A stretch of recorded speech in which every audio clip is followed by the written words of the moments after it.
I'm 32 years old and working as a senior account manager at a marketing firm. Been grinding at this company for about 6 years now, and I know every single client personally. My name is Marcus, and I live in a decent apartment downtown with my girlfriend Tara. She works as a nurse at the city hospital and pulls crazy overnight shifts all the time. We have been together for 3 years now, and things are pretty stable between us.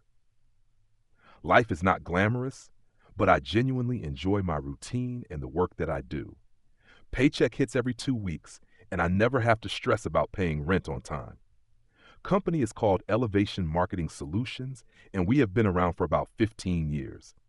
We handle advertising campaigns and brand strategy for about 40 different clients total, mix of local businesses like restaurants and gyms, plus some bigger national brands too.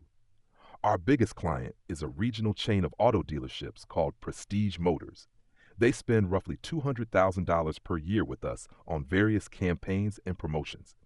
My job is basically to keep clients happy and solve whatever problems they throw at me. I wine and dine them and make sure they feel valued and heard at all times. Been Employee of the Quarter 3 times running, and I'm proud of that. Honestly, my team is solid and we have a good dynamic that works really well together. My buddy Vince handles the creative department, and he is 34 with a wife and kid. Guy named Keith does all our analytics and data stuff, and he is 28 and super shy. We also have Nicole and Brooke on the accounts team handling smaller clients than mine. Our boss is a guy named Richard who has been running this place for 20 years. He is old school and wears suits every day, but he is fair and pays us well. Office vibe is pretty chill and collaborative, and we actually enjoy coming to work most days. Every Friday after work, we grab beers at the sports bar down the street together. October rolls around, and Richard calls an unexpected all-hands meeting in the big conference room. Everyone files in looking confused because we never have meetings on Friday afternoons. Richard stands at the front of the room, looking older than I have ever seen him. He clears his throat and announces that he is retiring at the end of the year. The room goes completely silent, and I can hear the air conditioning humming above us. Turns out he has been planning this for a while and wants to travel with his wife. They bought an RV and are going to drive across the country visiting national parks. Board of Directors has already started the search for his replacement from outside the company. We will meet the new director sometime next month once they finalize the hiring processes. Everyone is nervous because change is scary, especially when things are working just fine.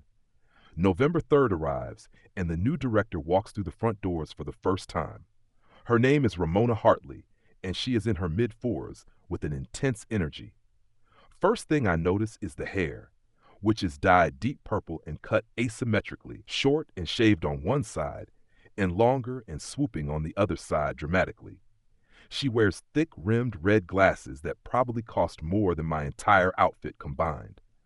All black clothing from head to toe like she is attending a very fashionable funeral. Pronouns listed in her email signature as she, her, which I notice immediately when she sends messages. Her LinkedIn profile says she has an MBA from Columbia and a background in nonprofit leadership. First day on the job, she sends a company-wide email blast to every single employee. Subject line reads, "A new era of leadership" in bold letters with an exclamation point. I open it at my desk, expecting the normal welcome message and introduction stuff. Instead, I find myself reading something that sounds like an academic dissertation on gender theory. She talks about dismantling toxic masculine workplace culture that has infected corporate America. Says our company has been malcoded for decades and needs immediate structural reform. I genuinely have no idea what malcoded means, and I have a business degree myself. She announces she is forming something called the Gender Equity Council, effective immediately. Attendance is mandatory for all department heads and senior staff members, including myself. Meeting is scheduled for Thursday afternoon, and there will be reading materials distributed beforehand. I look over at Vince, and he has the same confused expression that I am wearing. Keith is reading the email with his mouth literally hanging open in disbelief at his screen. Nicole seems genuinely excited about it and is nodding enthusiastically as she reads along. Brooke looks deeply uncomfortable and keeps her eyes down, avoiding contact with anyone around her. This is going to be a very interesting transition period, I think, to myself quietly. Thursday afternoon arrives, and I make my way to the big conference room nervously. The room is packed with every manager and senior employee in the entire company. Ramona stands at the front next to a large whiteboard covered in bullet points and diagrams. She has printed handouts for everyone, and they are stacked neatly on the table by the door. I grab one and see the cover page says Equity Audit Results in bold red letters. I flip through it quickly and feel a growing sense of dread building in my stomach. Ramona clears her throat dramatically and begins her presentation with obvious passion and conviction. Says she spent her first week analyzing 6 months' worth of meeting transcripts and recordings, used some kind of AI software to track speaking patterns and interruption frequencies meticulously. According to her data, men spoke 67% of the time in mixed-gender meetings. Women were interrupted 3.2 times more often than men during collaborative discussions. Apparently, she pauses for effect and looks around the room with a grave, serious expression. This is systemic silencing, she explains in a tone that suggests we should be horrified. This is violence against women in the workplace, and it has been tolerated for too long. Everyone nods along like this makes complete sense, even though I have questions about methodology. I raise my hand like an idiot because I cannot help myself when data seems flawed. Ramona looks at me with visible irritation before reluctantly calling on me to speak. "Yes, you in the blue button-down shirt," she says, pointing at me dismissively. "My name is Marcus, and I have been working here for about 6 years now," I say. "I know," she responds curtly. "I read your personnel file before this meeting started already." "Okay. Well, I just have a question about the methodology used in this analysis. Were these meetings analyzed for context at all, or just raw speaking time numbers? Like sometimes people talk more because they are the ones presenting the material to the group." The room goes completely silent, and I can feel everyone's eyes burning into my skull. Ramona smiles, but it is the kind of smile that does not reach her eyes at all. That is exactly the kind of derailing behavior I expected from someone in your position. You are centering male comfort over female lived experience, which is part of the problem. I am not trying to derail anything. I am just asking a question about your data. She cuts me off with a sharply raised hand before I can finish my sentence. "We are not doing this right now, Marcus," she says firmly with an edge in her voice. "Your defensiveness has been noted and will be documented in your personnel file officially." Vince kicks me hard under the table to signal that I should shut up immediately. I get the message loud and clear and sink back into my chair, feeling embarrassed. "Keep your head down and ride this out" is clearly the smart play right now. This is not a battle worth fighting, especially not on my first interaction with her. Ramona continues with her presentation as if my interruption never happened at all. Announces a series of new policies that will be effective immediately, starting next Monday. All meetings must have a designated speaking time tracker to monitor gender participation rates. If men exceed 50% of the total speaking time, the meeting will be ended immediately. Women will be given first opportunity to speak on all agenda items without exception. Men must wait to be called upon directly by the meeting facilitator before contributing. Interrupting a woman while she is speaking is now a written warning offense officially. 3 warnings accumulated over any time period results in immediate termination. No exceptions allowed. Keith looks like he might actually vomit right there in the conference room. Honestly, he is naturally shy and barely speaks in meetings anyway, so this seems cruel to him. Vince is staring at the table with a completely blank expression, giving away nothing. I'm sitting there trying to calculate how many years until I can afford to retire. The answer is way too many years, and that realization makes me feel even worse. First week under the new policies is absolute chaos from start to finish every day. Monday morning, we have a strategy session scheduled with one of our bigger clients. Client is a local restaurant chain that is expanding to 3 new locations this year. Me and Vince and Nicole are on the video call, presenting our campaign concepts together. Ramona has installed a literal digital timer on the wall that tracks male speaking time. When men hit 50% of elapsed time, a red light starts flashing obnoxiously above it. I'm in the middle of presenting the campaign concepts that I personally developed last month. Get about 3 minutes into my explanation, and suddenly the red light starts flashing. Ramona clears her throat loudly and obnoxiously from her seat in the corner of the room.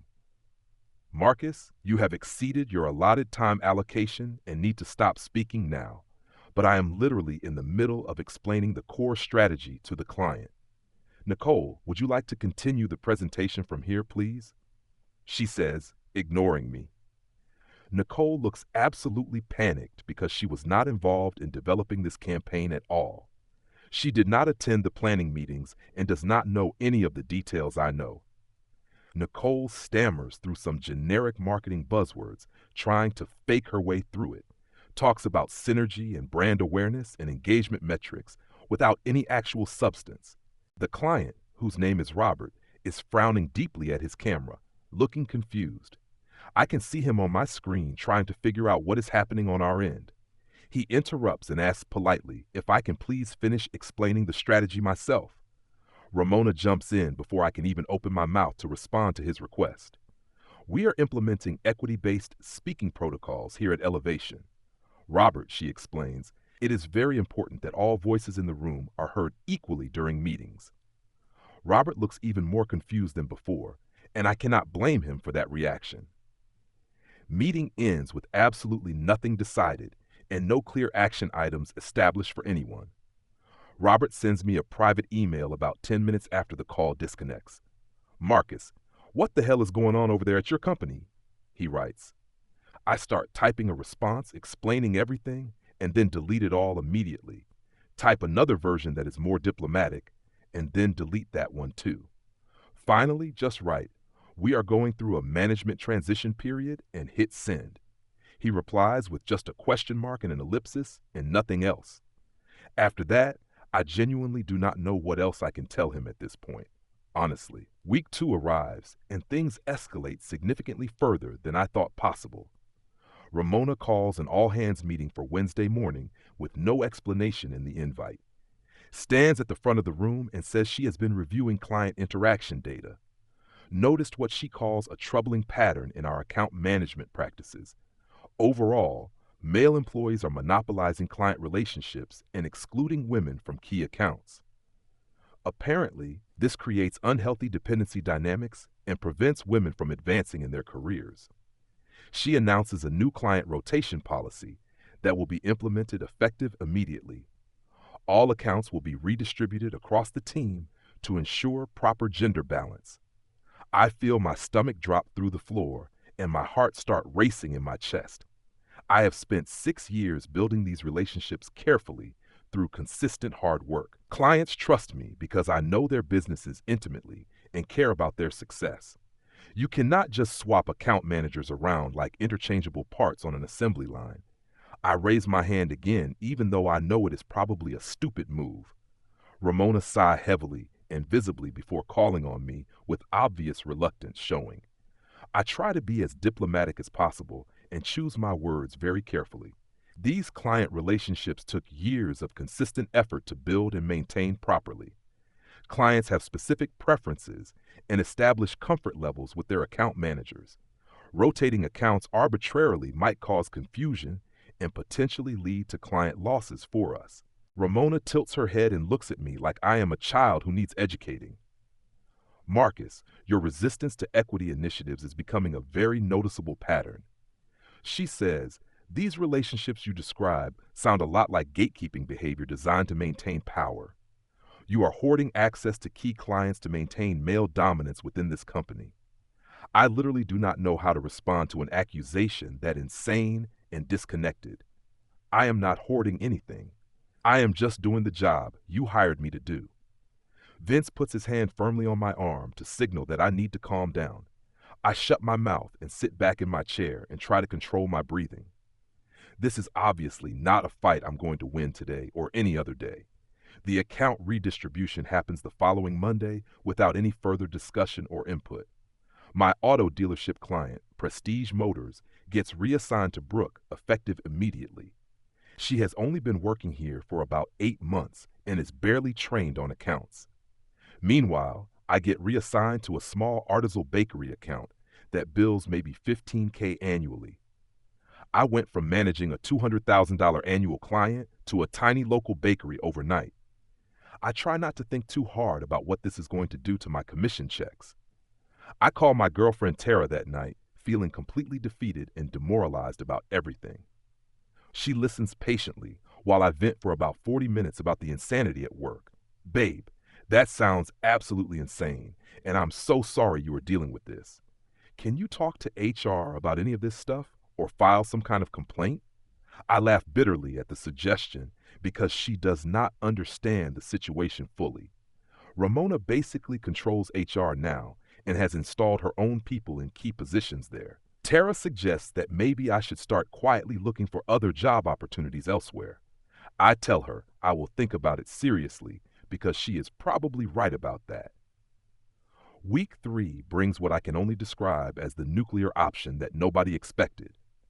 Ramona sends out calendar invites for a brand new recurring meeting series starting next week. Subject line says Women's Strategic Planning Sessions, which seems pretty self-explanatory, honestly. I check the invite list out of curiosity and frown deeply at what I see there. Only female employees are included on the invite, and all men are explicitly excluded. The meetings are scheduled during prime working hours in the middle of the day. Even worse, they directly overlap with several existing client calls that I have scheduled. Vince messages me on Slack immediately after he notices the calendar invites appear. Bro, are we actually banned from attending meetings now? Or am I reading this wrong? I forward him the calendar invite so he can see the details for himself clearly. He replies with just a long string of expletives, which about sums up my feelings too. Keith joins the Slack thread and asks what is happening because he saw the invites too. We fill him in on what we have pieced together, and he goes completely silent after. I decide to go ask Ramona directly about this because I need to understand what is happening. I walk to her corner office and knock politely on the door frame to announce myself. She looks up from her laptop screen with those cold, calculating eyes that unsettle me. Marcus, do you have an appointment scheduled with me today because I do not see one? No, I do not. But I had a quick question about some scheduling conflicts I noticed. She sighs dramatically and gestures for me to sit in the chair across from her desk. I asked her about the women-only strategic planning meetings that appeared on the calendar. Explained that I have several client calls scheduled during those exact time slots already. I am also wondering how decisions made in those meetings will be communicated to the rest of us.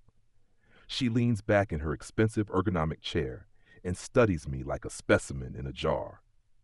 These meetings are designed to be safe spaces for women to strategize freely together.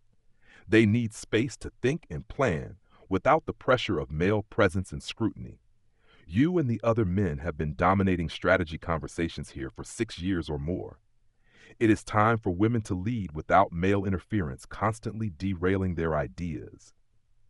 Decisions made in these meetings will be communicated on a strict need-to-know basis only. You will receive your tasks and assignments via email, and you will execute them as directed. I feel like I have stepped through a portal into some kind of alternate dimension. So the men just do whatever we are told without any input or context from now on. She smiles, and it is genuinely one of the most unsettling things I have ever seen. Now you are starting to understand how women have felt in the workplace for centuries. Consider this an educational experience in equity and use it as an opportunity to grow. I leave her office feeling like a ghost of the person I was just an hour ago. The next several weeks blur together into a haze of confusion and frustration every single day. The women have their planning meetings and make all the strategic decisions behind closed doors. The men receive emails with tasks and deadlines, but absolutely no context or explanation whatsoever. Just complete this deliverable by Friday, type communications with no room for questions or input. We have been reduced to task completion robots with no agency or voice in the process. The creativity and collaboration that made this job enjoyable have been completely stripped away. Vince stops eating lunch in the break room and just sits alone at his desk instead. He wears headphones all day and barely talks to anyone, including me, his closest friend. Keith has gone completely silent and withdrawn even more than his usual shy baseline. He barely makes eye contact with anyone and just does his work without speaking at all. Even the women seem uncomfortable with the new dynamic, but nobody dares to say anything. The overall vibe in the office has become genuinely toxic, but not in the way Ramona claimed. Client relationships start deteriorating at an alarming rate across the entire company portfolio. Brooke calls me in a panic on a random Tuesday afternoon, sounding close to tears. Marcus, the auto dealership client, is asking me questions that I do not know how to answer. They want specifics about the campaign performance that I was never briefed on properly. Can you please help me prepare for the call tomorrow so I do not embarrass myself? I genuinely want to help her because I know this situation is not her fault at all. But Ramona has explicitly forbidden what she calls male coaching of female employees. Now says it perpetuates harmful incompetence narratives and undermines women's professional development and confidence. I tell Brooke that I am sorry, but I cannot help her directly with this. Suggest that she ask Ramona or Nicole for guidance since they are in the planning meetings. She looks like she might actually start crying right there at her desk in front of everyone. I feel absolutely terrible, but my hands are completely tied by these insane policies. The client call happens the next day, and it goes about as badly as expected. Brooke stumbles through questions she cannot answer, and the client grows increasingly frustrated. Robert from Prestige Motors sends a formal complaint to our company that same afternoon, says he feels ignored and confused, and is considering taking his business elsewhere immediately. Brooke gets blamed for the poor performance and put on a formal performance improvement plan. The irony of the situation is completely lost on Ramona, who caused this entire mess. 2 more clients leave the agency within the same week, citing similar concerns and complaints. Both specifically request transfers to other agencies and refuse to continue working with us. The exit interviews reveal that they felt ignored and confused by their recent experiences. Ramona blames the male employees for secretly sabotaging relationships before we handed over accounts. Says we poisoned the well intentionally to make the women look bad and prove a point. Announces she is launching an investigation into potential malicious compliance behavior among male staff. I do not even know what malicious compliance means, but it sounds like I am in trouble. December arrives, and Ramona announces that the annual holiday party has been canceled this year. Says it would be problematic to have a celebration that involves alcohol consumption at work. Too much drinking leads to inappropriate male behavior and makes women feel unsafe, she claims. Instead of a party, we will have a reflection and growth seminar on a Saturday morning. Attendance is mandatory for all employees and will be held at the office at 9 a.m. sharp. The topic is deconstructing masculine entitlement in professional environments, which sounds absolutely miserable. I text Vince that Saturday morning, asking if he is actually planning to show up for this.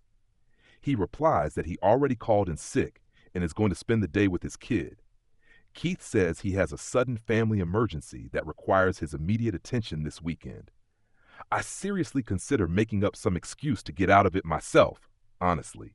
But I am increasingly paranoid about retaliation given everything that has happened so far. So I drag myself out of bed and drive to the office feeling like I am heading to prison. The seminar is led by an outside consultant that Ramona hired specifically for this session. Her name is Dr. Patricia Wexler, and she has multiple degrees listed after her name. She has us do various exercises that feel deeply humiliating and uncomfortable throughout the morning.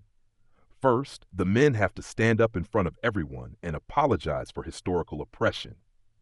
We take turns reading scripted apologies for things that happened before we were even born. Then we write letters to our inner patriarch.